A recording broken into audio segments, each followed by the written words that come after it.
Yo, Kisha smells the BS. We're not here for foolishness. Yeah. We're here for realness. Hello everybody, welcome back to my channel. My name is Queenie. For those who don't know me, reviewing Married at First Sight UK season 7. Yeah, episode 5 and 6. Before I get into it, please make sure to like this video, subscribe and hit the bell, and leave a comment down below. We're going to start with the marriages. This week we have Zoe and Jenna who got married. Jenna is looking for somebody who's a little bit more masculine presenting. You know, she had her history with men and realized, no, like, she's gay for real. And then Zoe is one of 4 lesbians in her community. Intelligence is a really, really attractive quality. If somebody's clever, I like girly girls. So looks like long hair, nails done, wearing a dress at the altar. I wasted most of my 20s dating men, which obviously wasn't going to work out for me because I'm gay. Once I went vegan, it opened my mind to just caring more about what I consume and the effects that my decisions have on the planet. It's not my goal to make them vegan, although obviously secretly at the back of my mind, I'm like, please go vegan. So my type is someone who's kind of like a soft mask, soft butch, just like masculine energy. I don't quite see the compatibility for real. I think the thing is that they're looking for somebody who's the opposite of them in terms of representation of their sexuality, but then like they're also just 2 lesbians. That's the extent of their compatibility, if you ask me. Maybe I wasn't paying attention, but that's just what I got. Of course, based on the things that they asked for in their partner, the attraction between them is immediate. She's everything I could hope for. She's really pretty, she had a really nice dress on, perfect. She is what I've asked for. I did want someone in a suit and I got what I wanted, so well done, experts. I mean, she wanted, Jenna wanted somebody a little bit more masculine looking. Zoe wanted somebody more feminine. They got exactly that. So of course the attraction was going to be there. Like, I think once they actually get to know each other, they're going to realize that that's probably the end of their matching. I don't see where else they would have commonalities. Experts, man. I'm here for the inclusion, but please make it make sense. So Jenna has been kind of feeling on edge about having to share the fact that she has alopecia, which was sprung on her due to like an accident she experienced when she was younger. But the alopecia isn't even an issue. Zoe honestly couldn't care less. What Zoe cares about is the fact that Jenna doesn't eat meat. She's like a vegan. I was like, she's like, is that a problem? I was like, no. I managed to pull it together. I'm like, really? Yeah. Did she have eggs? No. Oh, fucking hell. What can she's got no eggs? Can she not have eggs? This is going to be an issue that permeates throughout their entire story, at least when the honeymoon is concerned. So we're going to put a pin in that for now and move on to Kisha and Kwame. Kwame is like a, how do I say it, like a machismo kind of guy. He has a very specific kind of woman that he's looking for, whereas Kisha, she's a boss babe looking for a boss babe husband. I had a child when I was a child. I left school with nothing, obviously couldn't afford to look after a child. Look at the tracksuit, so cute. I never made any excuses, I got on with it. My relationship with my dad, or lack of, has definitely played a huge part in how I am in relationships. I like a man who knows how to take control. Just, you know, can kind of guide or lead the way. Energy, passion. You need to be able to move. It's the African way, you know? I've been told I'm quite flirty. I like to say hun, babe. That sometimes gets me in trouble. I have 2 children. I've got a great relationship with them. They're everything. I'm looking for the Instagram model, but the perfect wife. Do you think your expectations are maybe too high? No. Oddly enough, I think that they match. I think that if both of them realize that being the boss all the time doesn't, you know, help for a healthy relationship, sometimes you're going to need to concede, let the other person lead or whatever. I think that they could find a good balance between the 2 of them. She wanted an African, a boss guy, a guy who's confident and all that stuff. He wanted a boss babe, somebody who is beautiful, compassionate, ready to settle down, all that kind of stuff. I think there's potential if they relinquish a little bit of power to each other here and there. could maybe sort of kind of work. Fast forward to the wedding. It's clear that they appreciate each other's looks, but it's not necessarily what they were looking for. Did think, oh, you're a bit slim, you're a bit short. She, I would say, 70% of what I expected. More often than not, I go for someone usually more petite. I mean, realistically, let's be honest, Miss Kisha, you wanted a Ghanaian man. They're not known for their height, babe. They're really not. So, yeah. Anyways, what are my thoughts on Kwame? I would have thought he'd be a little bit more receptive to her physique, considering that he's all African part, and that's not to say that all African women have to be big, but it's a trend for us. We tend to be on a little bit of the thicker side, you know, and she's set very nicely, let me say. So I didn't think that her size would be an issue for him, but it isn't a big issue. It's just not his preference. So we'll see if that plays a role later on in the season. Kwame says he's not going to dive right into the relationship. He's going to take it day by day, feel things out. And it's very clear that at the reception, he has his guard up. I'm not trying to do heart on my sleeve and fools rush in. I ain't gonna lie, like I feel like what I'm looking for is a unicorn. Maybe it's not 100% yet. I can see that it might be problematic. He is very particular. And I feel like that's going to be the detriment to his relationship, because if things don't go the exact way that he sees them going in his mind, I feel like he's going to self-sabotage the relationship. Kisha is so open and so willing and so wanting this that I think if he was just to allow himself to be vulnerable a little bit more than he typically would be, I think this could actually work. I think this could be good, but it's going to be up to him whether or not they're going to be successful. He sticks his foot in his mouth when he's asked about the marriage, but starts talking about business. Are you looking forward to your honeymoon? First and foremost, I need a holiday. I got a talk show. I do a podcast with those two brothers there. Listen. Not yourself. Yeah, of course, man. No, if it's not about me on my own. It sounds like. You gotta put that boss babe stuff to the side for a minute, okay? Like, why are you referring to the honeymoon as a vacation? Is it? Yes, but don't say that. Come on. Still talking about the honeymoons anyways. We're gonna start with Kwame and Kisha. She is ready. The woman wants her back to be broke. Kwame, he's just not there yet. Kwame had me swinging from chandelier to chandelier. I'm joking. That didn't happen. But ask me again tomorrow. I'll just have to take it as it comes, literally. I came to sweat. I came to feel that, hey, Charlie. I'm ready, willing and able.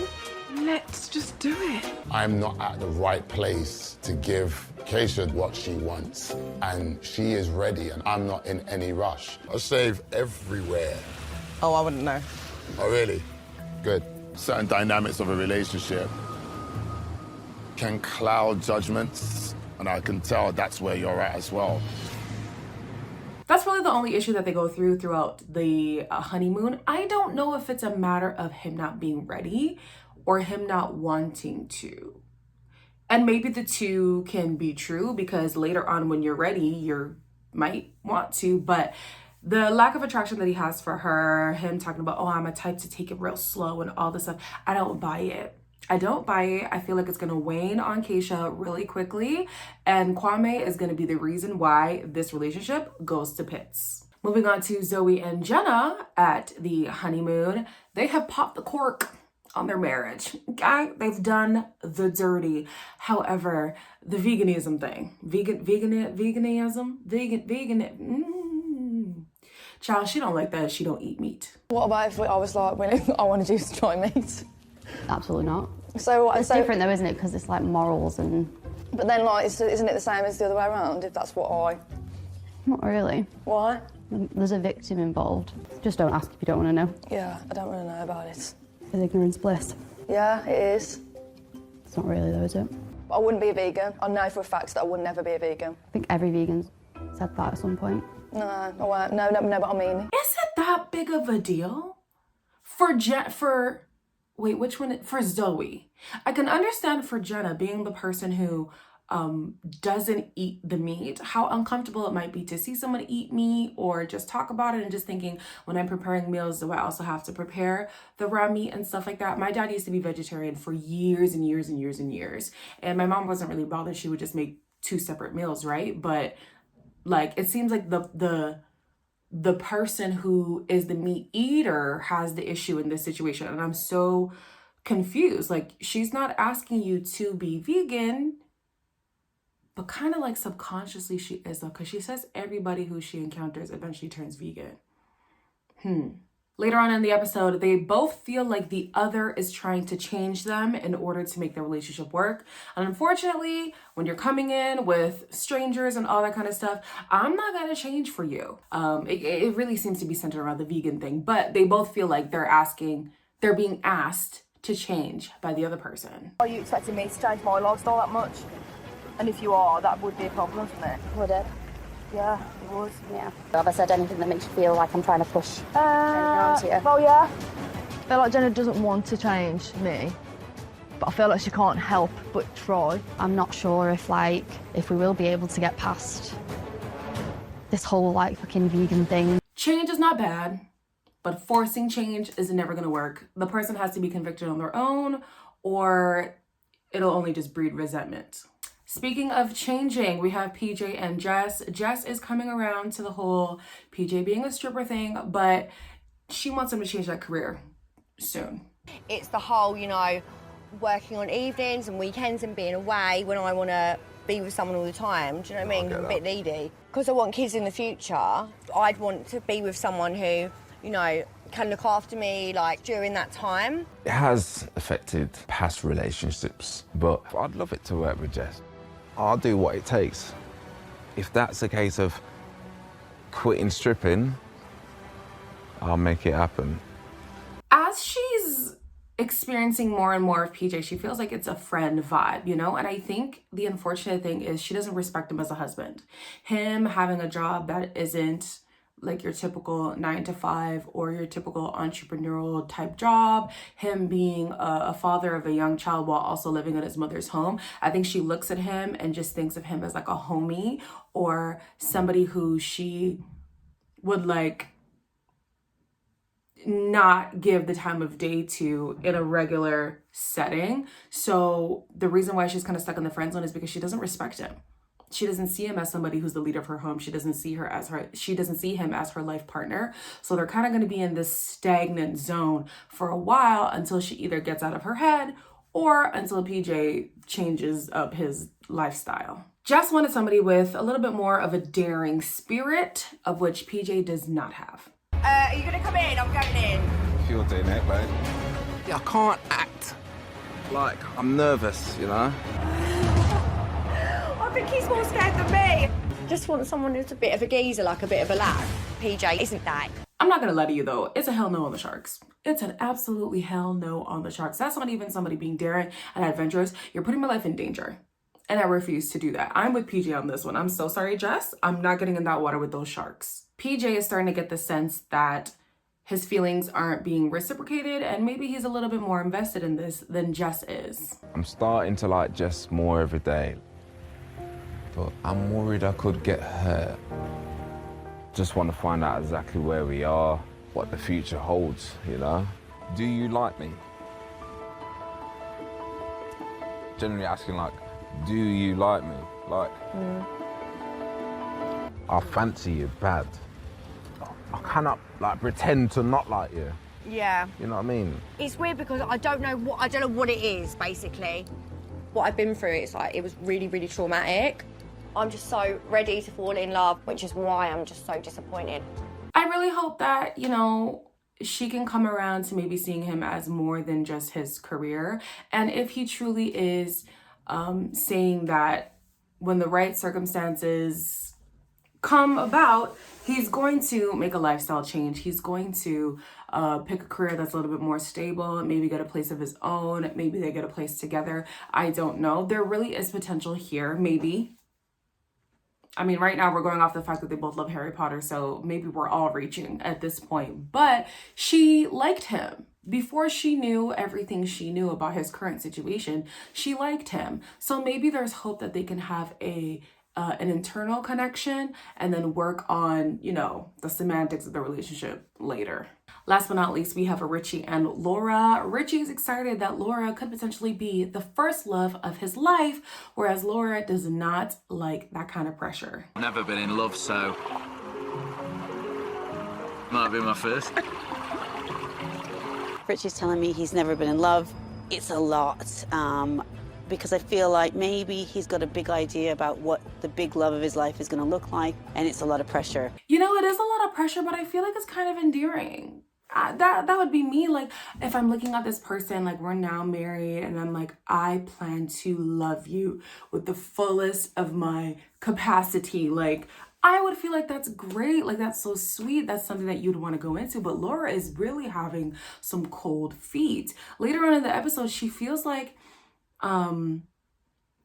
his lack of experience pales in comparison to her previous marriage experience. And since when did being divorced multiple times make you an expert on marriage? Yeah. He's got all the love in the world to give. The problem is he doesn't know how to do it because he has no previous relationships to like look on. I was kind of looking for someone to complete me, but not for me to have to complete someone else. I find it hilarious how she almost demonizes him for not having been married before.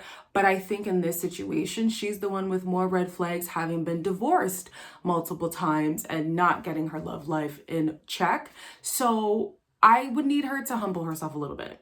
She's on her high horse, and just because you've had people propose to you and you followed through does not mean you know how to function well in relationships. Does not mean you know how to nurture a long-lasting marriage. So stop making the man feel bad for not being married before. You've been married multiple times and it hasn't worked. If you ask me, y'all are on the same boat. I think her being used to being a runner is what's holding her back right now. She's looking for any kind of issue so that this can end and she could say, see, love just doesn't work out for me. See, my person is just not out there. Maybe you're the issue, Laura.